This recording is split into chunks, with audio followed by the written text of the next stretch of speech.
It doesn't really matter what metric you choose. When you compare healthcare outcomes in the United States to other developed nations, we don't stack up too well.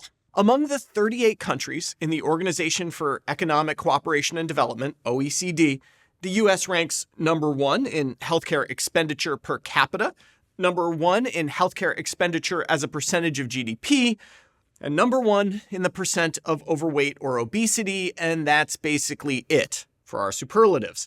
We rank 33 out of 38 in infant mortality. We are 29 out of 38 for life expectancy at age 65 between Greece and Estonia.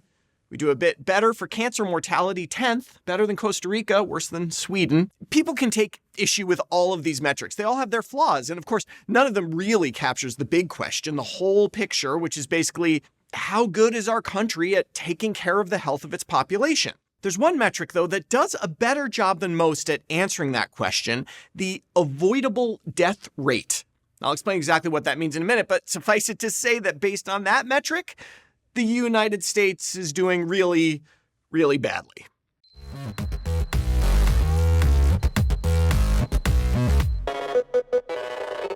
Okay, what is an avoidable death? It feels a bit metaphysical, doesn't it? But we actually don't have to worry about the vicissitudes of the universe or the nature of causality here because epidemiologists already have a very well-defined framework for how to count various deaths, and what they define as avoidable is actually quite broad. Their definition basically categorizes a death as avoidable if it could potentially not have happened in a perfect world, for lack of a better phrase. There are two types of avoidable deaths. The first are deaths that are preventable.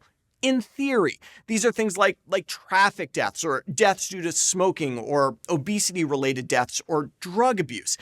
The idea here is not that every single car accident is avoidable or that every single case of lung cancer in a smoker could be prevented, but that broadly, if we delivered perfect public health and perfect medical interventions, we could potentially save this life using technology available to us today.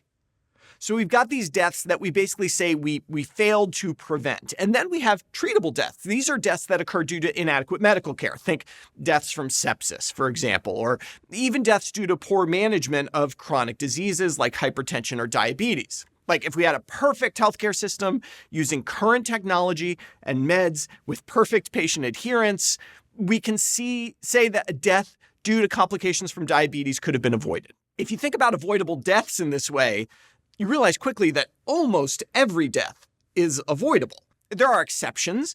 Death from old age is, for now at least, not avoidable.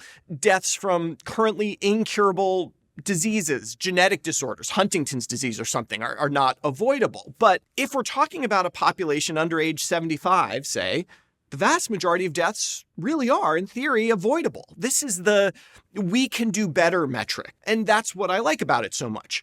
Avoidable deaths are on my mind this week for a few reasons, including the quite clearly avoidable deaths that have occurred in the latest measles outbreak, but equally as importantly, because of this study just published in JAMA Internal Medicine, which ranks the US against other OECD countries in terms of avoidable deaths. It isn't pretty. Let's start with the big picture. In 2019, prior to the pandemic, the US ranked somewhere between the Czech Republic and Croatia in terms of avoidable mortality. Considering that we spend 5-fold more per capita on healthcare than these countries, that is a real indictment on our system of care. But this study goes a bit deeper than just the country level. They actually break down all of this by state. And this is really important because states vary quite a bit in how they deliver healthcare and what they prioritize. Some states engaged in Medicaid expansion, for example, while others didn't. States have different policies regarding gun control, abortion access, vaccination, and so on. So we might expect there to be a fair amount of variability in this metric state by state. And there is, certainly, but look at what happens when we break down avoidable deaths by state. Almost all the US states, in red, from our best performing Minnesota to our worst performing Mississippi, perform worse than the majority of OECD countries, in blue. It gets worse. From 2009 to 2019, nearly every OECD country had a decrease in avoidable mortality rates. every single US state had an increase. Every one.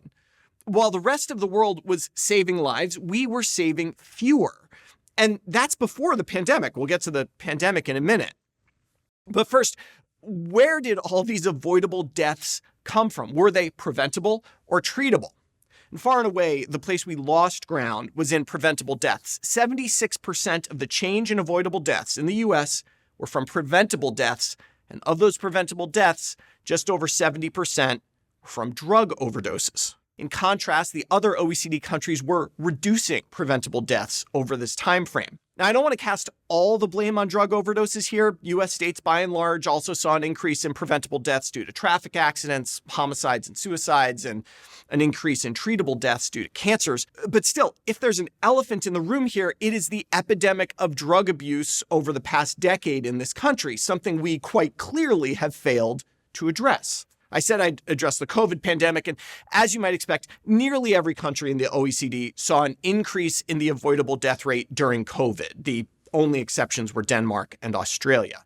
The avoidable death rate increased across all US states during COVID, and at a rate that exceeded most OECD countries. The worst performing state, Mississippi, had an increase in avoidable deaths just under Bulgaria and Mexico. The best performing state, Massachusetts, still had an avoidable death rate higher than 15 OECD countries. You can see in red here that the vast majority of the increase in avoidable deaths were due to deaths from COVID-19. Does spending more money lead to more deaths avoided? In most of the world, the answer seems to be yes. This graph plots health expenditures per capita against the avoidable death rate, and the trend is clear. More money, less deaths. But let's add the US states to the plot.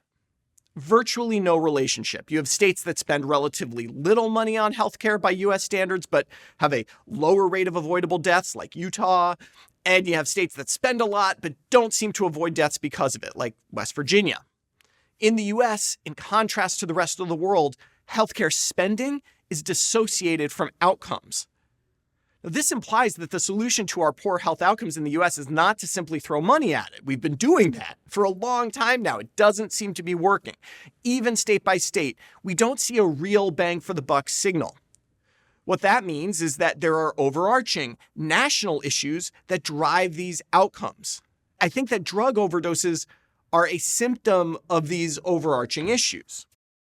So what is different about the US as a whole compared to the rest of the world? First thing that comes to mind is that we don't have universal health care in contrast to basically every other developed country. It's hard to prevent deaths or treat diseases when people can't access the care they need. The US also doesn't really have a public health service.